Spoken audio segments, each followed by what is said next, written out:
Mr. President, ladies and gentlemen, what I'm about to say is going to shock you. Israel has a bright future at the UN. Now, I know that hearing that from me must surely come as a surprise, because year after year, I've stood at this very podium and slammed the UN for its obsessive bias against Israel. And the UN deserved every scathing word for the disgrace of the General Assembly that last year passed 20 resolutions against the democratic state of Israel and a grand total of 3 resolutions against all the other countries on the planet. Israel 20, rest of the world 3. And what about the joke called the UN Human Rights Council, which each year condemns Israel more than all the countries of the world combined, as women are being systematically raped, murdered, sold into slavery across the world? Which is the only country that the UN's Commission on Women chose to condemn this year? Yep, you guessed it, Israel. Israel, where women fly fighter jets, lead major corporations, head universities, preside twice over the Supreme Court, and have served as Speaker of the Knesset and Prime Minister. And this circus continues at UNESCO. UNESCO, the UN body charged with preserving world heritage. Now, this is hard to believe, but UNESCO just denied the 4,000-year connection between the Jewish people and its holiest site, the Temple Mount. That's just as absurd as denying the connection between the Great Wall of China and China. Ladies and gentlemen, the UN, begun as a moral force, has become a moral farce. So when it comes to Israel at the UN, you'd probably think nothing will ever change, right? Well, think again. You see, everything will change, and a lot sooner than you think. The change will happen in this hall because back home, your governments are rapidly changing their attitudes towards Israel. And sooner or later, that's going to change the way you vote on Israel at the UN. More and more nations in Asia, in Africa, in Latin America, more and more nations see Israel as a potent partner. A partner in fighting the terrorism of today, a partner in developing the technology of tomorrow. Today, Israel has diplomatic relations with over 160 countries. That's nearly double the number that we had when I served here as Israel's ambassador some 30 years ago. And those ties are getting broader and deeper every day. World leaders increasingly appreciate that Israel is a powerful country with one of the best intelligence services on earth because of our unmatched experience and proven capabilities in fighting terrorism. Many of your governments seek our help in keeping your country safe, Many also seek to benefit from Israel's ingenuity in agriculture, in health, in water, in cyber, and in the fusion of big data, connectivity, and artificial intelligence. That fusion that is changing our world in every way. You might consider this. Israel leads the world in recycling wastewater. We recycle about 90% of our wastewater. Now, how remarkable is that? Well, given that the next country on the list only recycles about 20% of its wastewater, Israel is a global water power. So if you have a thirsty world, and we do, there's no better ally than Israel. How about cybersecurity? That's an issue that affects everyone. Israel accounts for 0.1% of the world's population. Yet last year, we attracted some 20% of the global private investment in cybersecurity. I want you to digest that number. In cyber, Israel is punching a whopping 200 times above its weight. So Israel is also a global cyber power. If hackers are targeting your banks, your planes, your power grids, and just about everything else, Israel can offer indispensable help. Governments are changing their attitudes towards Israel because they know that Israel can help them protect their peoples, can help them feed them, can help them better their lives.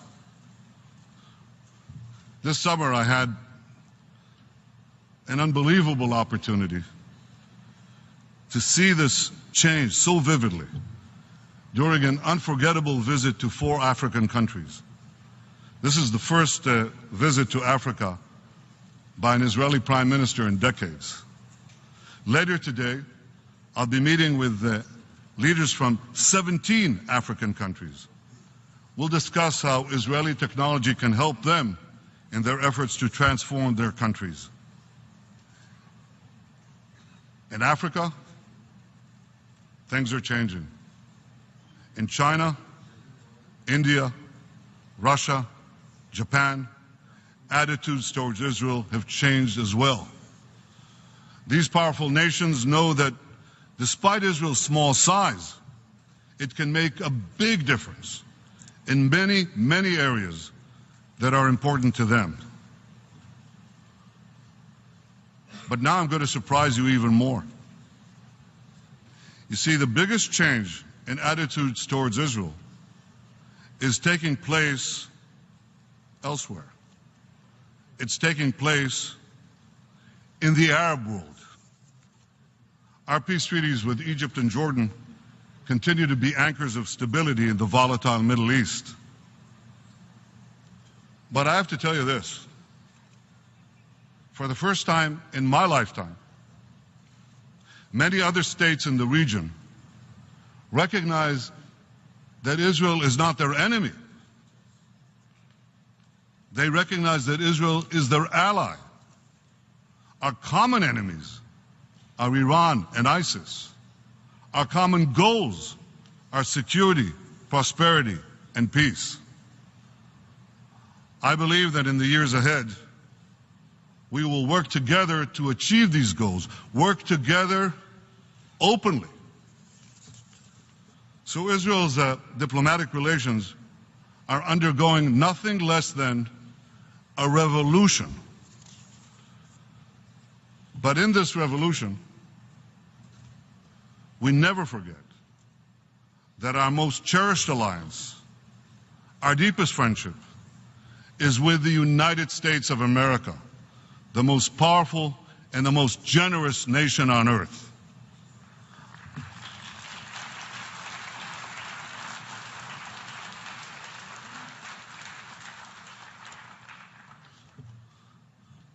Our unbreakable bond with the United States of America transcends parties and politics. It reflects, above all else, the overwhelming support for Israel among the American people support which is at record highs and for which we are deeply grateful. The United Nations denounces Israel. The United States supports Israel.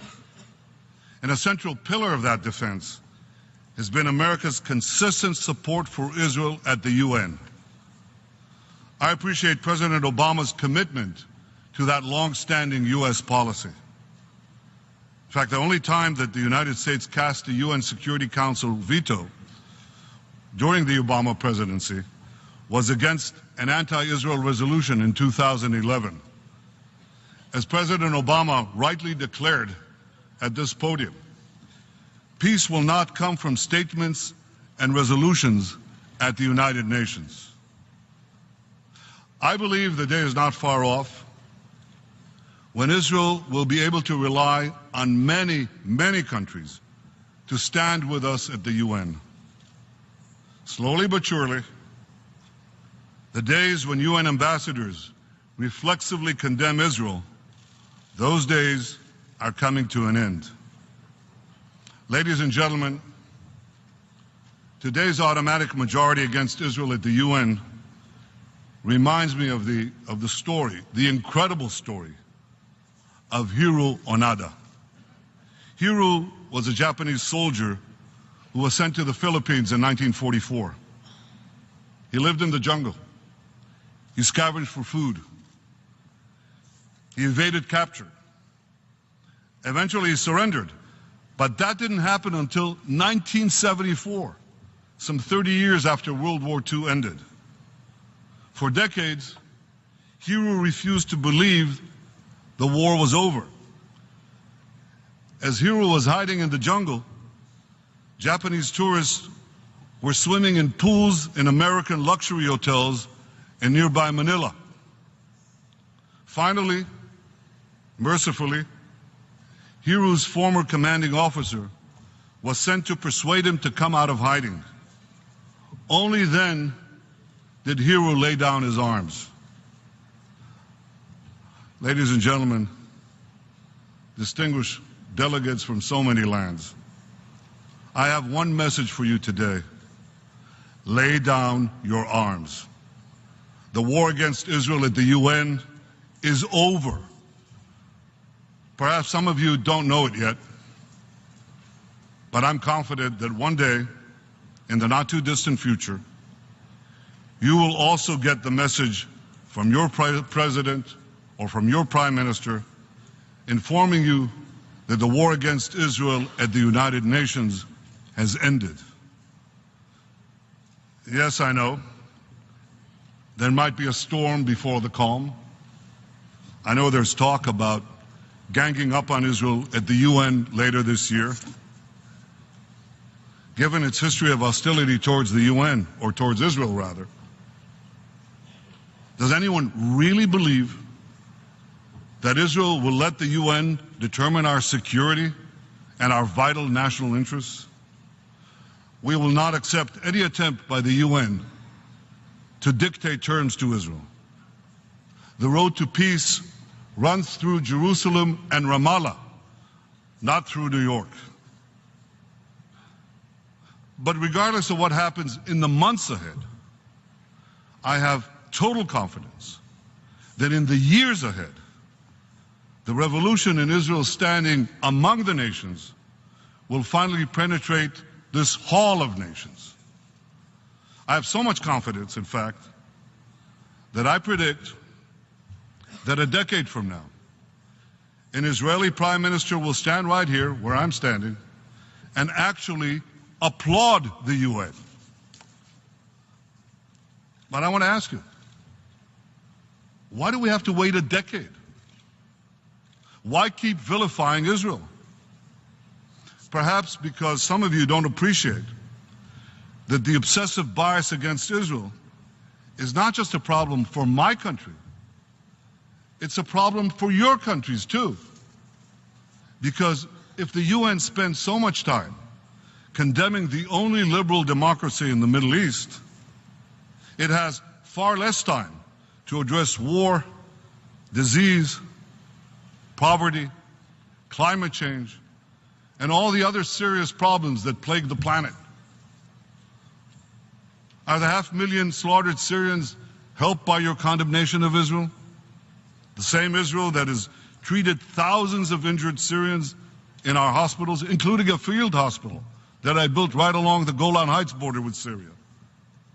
Are the gays hanging from cranes in Iran helped by your denigration of Israel? That same Israel where gays march proudly in our streets and serve in our parliament, including, I'm proud to say, in my own Likud party? Are the starving children in North Korea's brutal tyranny, are they helped by your demonization of Israel? Israel, whose agricultural know-how is feeding the hungry throughout the developing world? The sooner the UN's obsession with Israel ends, the better. The better for Israel, the better for your countries, the better for the UN itself. Ladies and gentlemen, if UN habits die hard, Palestinian habits die even harder. President Abbas just attacked from this podium the Balfour Declaration. He's preparing a lawsuit against Britain for that declaration from 1917. That's almost 100 years ago. Talk about being stuck in the past. The Palestinians may just as well sue Iran for the Cyrus Declaration, which enabled the Jews to rebuild our temple in Jerusalem 2,500 years ago. Come to think of it, why not a Palestinian class action suit against Abraham for buying that plot of land in Hebron, where the fathers and mothers of the Jewish people were buried 4,000 years ago? President, you're not laughing. It's as absurd as that. To sue the British government for the Balfour Declaration? Is he kidding? And this is taken seriously here? President Abbas attacked the Balfour Declaration because it recognized the right of the Jewish people to a national home in the land of Israel. When the United Nations supported the establishment of a Jewish state in 1947, it recognized our historical and our moral rights in our homeland and to our homeland. Yet today, nearly 70 years later, the Palestinians still refuse to recognize those rights. Not our right to a homeland, not our right to a state, not our right to anything. And this remains the true core of the conflict, the persistent Palestinian refusal to recognize the Jewish state in any boundary. You see, this conflict is not about the settlements. It never was. The conflict raged for decades before there was a single settlement, when Judea, Samaria, and Gaza were all in Arab hands. The West Bank and Gaza were in Arab hands, and they attacked us again and again and again. And when we uprooted all 21 settlements in Gaza and withdrew from every last inch of Gaza, we didn't get peace from Gaza. We got thousands of rockets fired at us from Gaza. This conflict rages because for the Palestinians, the real settlements they're after are Haifa, Jaffa, and Tel Aviv. Now, mind you, the issue of settlements is a real one, and it can and must be resolved in final negotiation, final status negotiations. But this conflict has never been about the settlements or about establishing a Palestinian state. It's always been about the existence of a Jewish state in any boundary. Ladies and gentlemen, Israel is ready, I am ready to negotiate all final status issues. But one thing I will never negotiate: our right to the one and only Jewish state.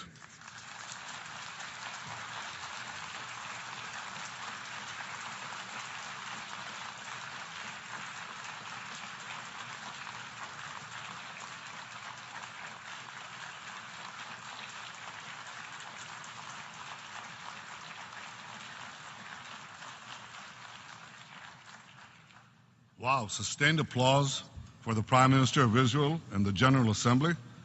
The change may be coming sooner than I thought. Had the Palestinians said yes to a Jewish state in 1947, there would have been no war, no refugees rather, and no conflict. And when the Palestinians finally say yes to a Jewish state, we will be able to end this conflict once and for all. Now here's the tragedy. Because, you see, the Palestinians are not only trapped in the past, their leaders are poisoning the future. I want you to imagine a day in the life of a 13-year-old Palestinian boy. I'll call him Ali. Ali wakes up before school. He goes to practice with a soccer team named after Dalal Mughrabi, a Palestinian terrorist responsible for the murder of a busload of 37 Israelis. At school, Ali attends an event sponsored by the Palestinian Ministry of Education honoring Baha Alyan, who last year murdered 3 Israeli civilians.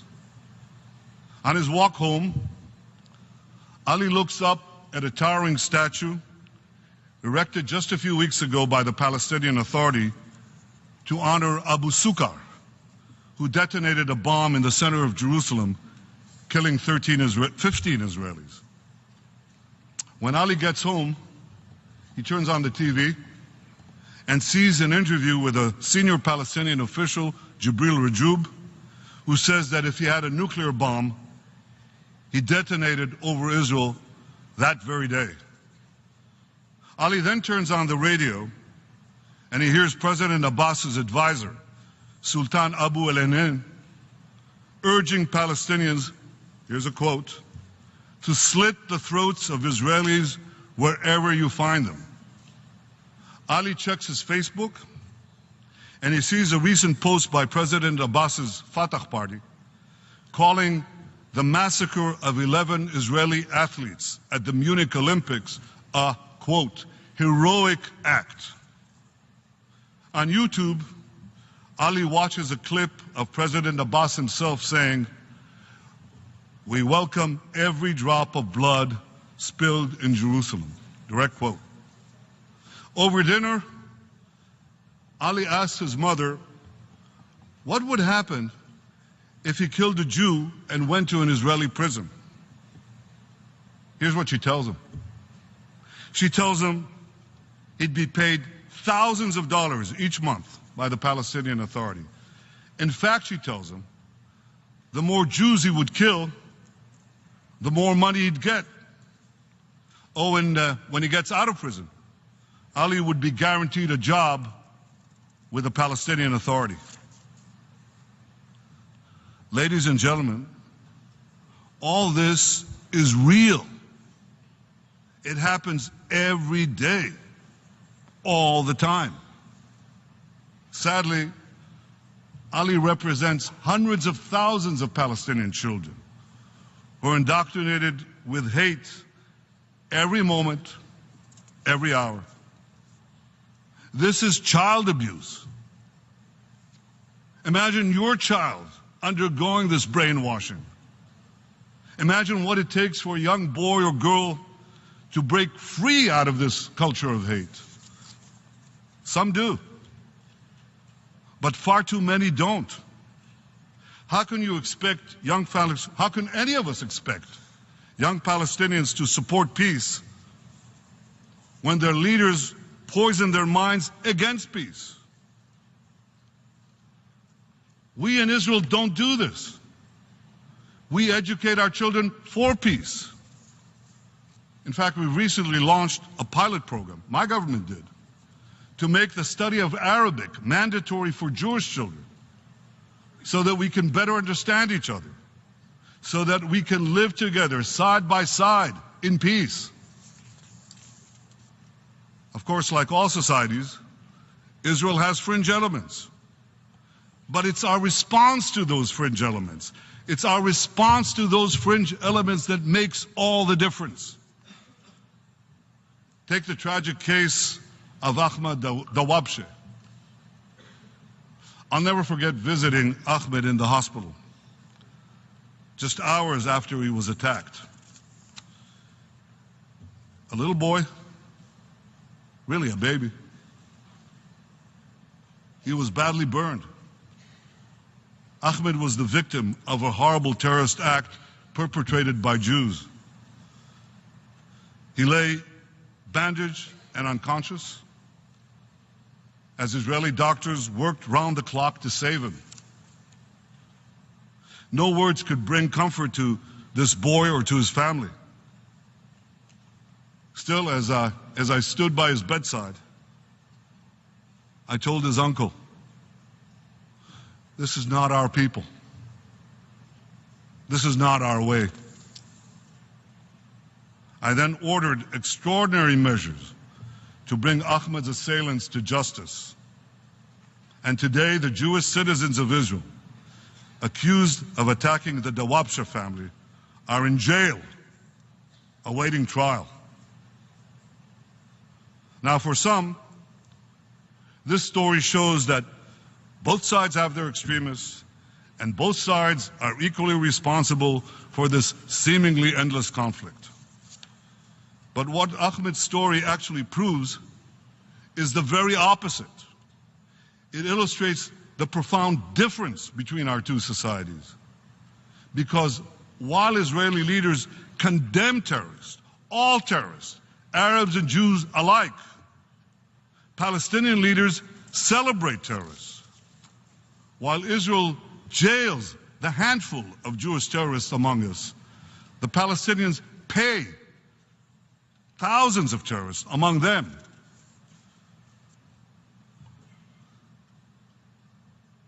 So I call on President Abbas. You have a choice to make. You can continue to stoke hatred as you did today, or you can finally confront hatred and work with me to establish peace between our two peoples. Ladies and gentlemen, I hear the buzz. I know that many of you have given up on peace. But I want you to know, I have not given up on peace. I remain committed to a vision of peace based on two states for two peoples. I believe, as never before, that changes taking place in the Arab world today offer a unique opportunity to advance that peace. I commend President al-Sisi of Egypt for his efforts to advance peace and stability in our region. Israel welcomes the spirit of the Arab Peace Initiative and welcomes a dialogue with Arab states to advance a broader peace. I believe that for that broader peace to be fully achieved, the Palestinians have to be part of it. I'm ready to begin negotiations to achieve this today, not tomorrow, not next week, today. President Abbas spoke here an hour ago.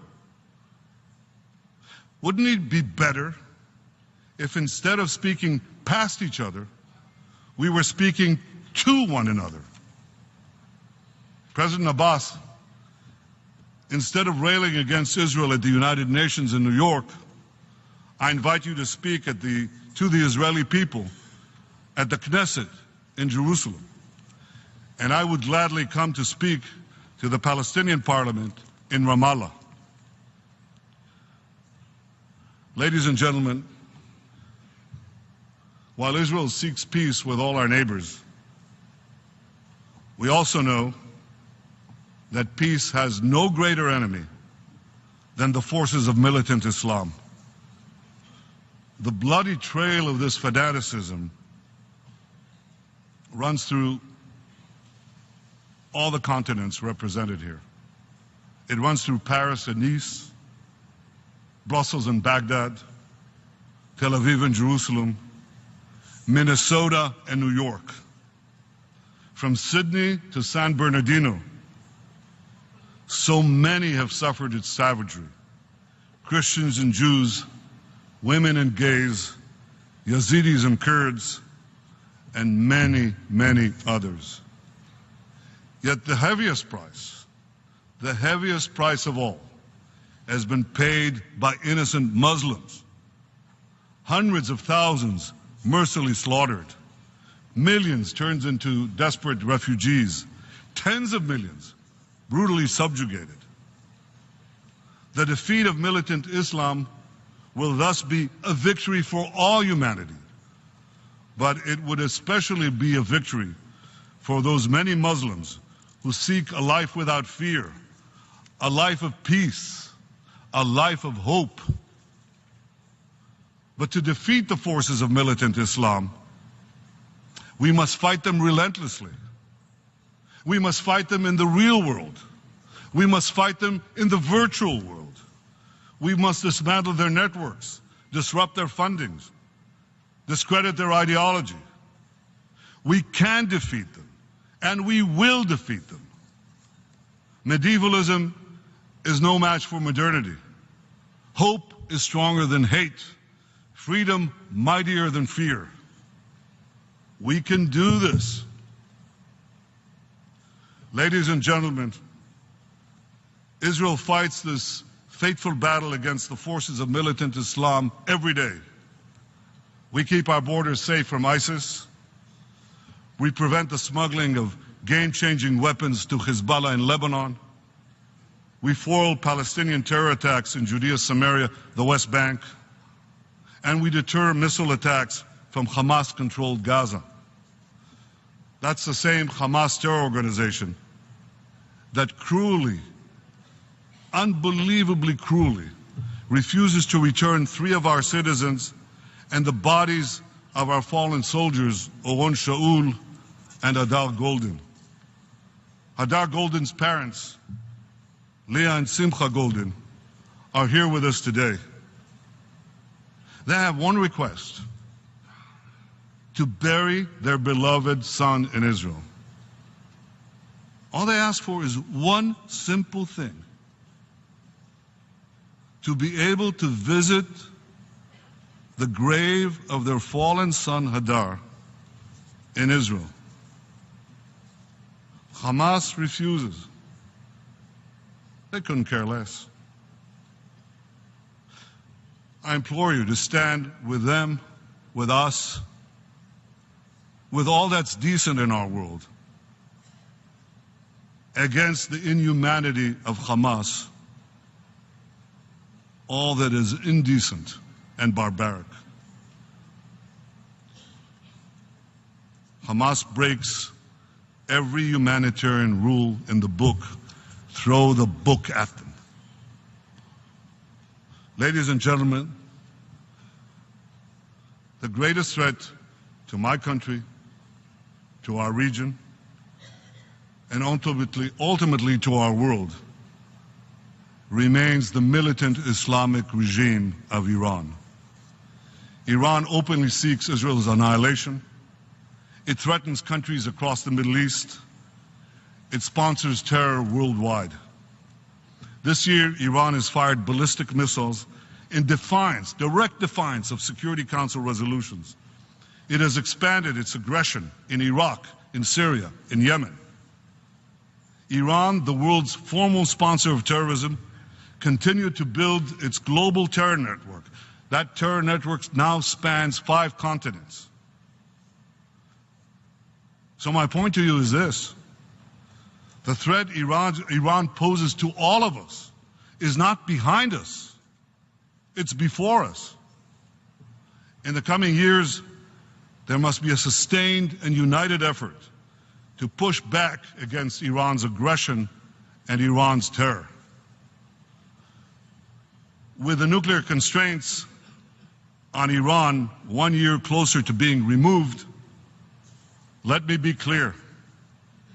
Israel will not allow the terrorist regime in Iran to develop nuclear weapons. Not now, not in a decade, not ever.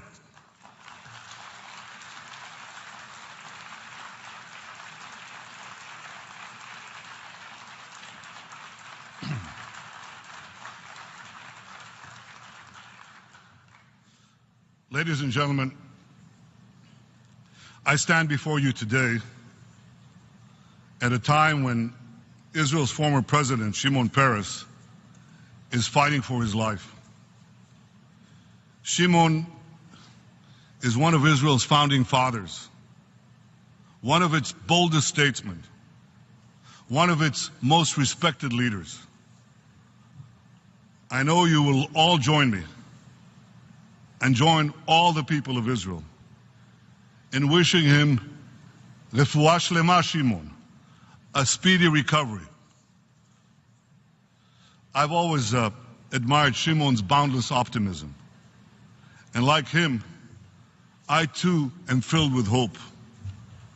I'm filled with hope because Israel is capable of defending itself by itself against any threat. I'm filled with hope because the valor of our fighting men and women is second to none.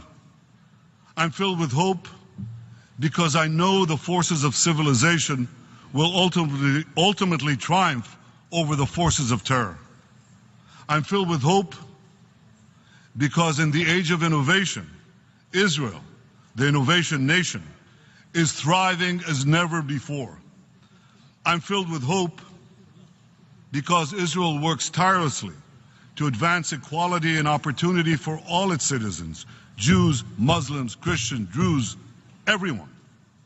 And I'm filled with hope because despite all the naysayers, I believe that in the years ahead, Israel will forge a lasting peace with all our neighbors.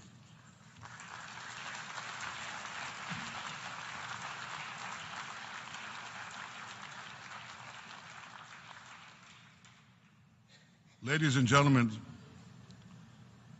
I'm hopeful about what Israel can accomplish because I've seen what Israel has accomplished. In 1948, the year of Israel's independence, our population was 800,000. Our main export was oranges. People said then we were too small, too weak, too isolated, too demographically outnumbered to survive, let alone thrive. The skeptics were wrong about Israel then. The skeptics are wrong about Israel now. Israel's population has grown tenfold, our economy 40-fold. Today, our biggest export is technology. Israeli technology which powers the world's computers, cell phones, cars, and so much more. Ladies and gentlemen, the future belongs to those who innovate, and this is why the future belongs to countries like Israel. Israel wants to be your partner in seizing that future. So I call on all of you, cooperate with Israel, embrace Israel, dream with Israel. Dream of the future that we can build together, a future of breathtaking progress, a future of security, prosperity, and peace, a future of hope for all humanity, a future where even at the UN, even in this hall, Israel will finally, inevitably, take its rightful place among the nations. Thank you.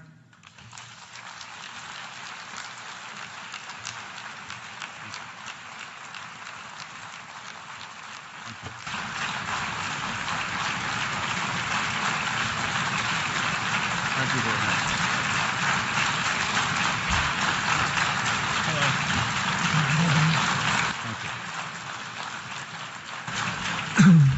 En nombre de la On behalf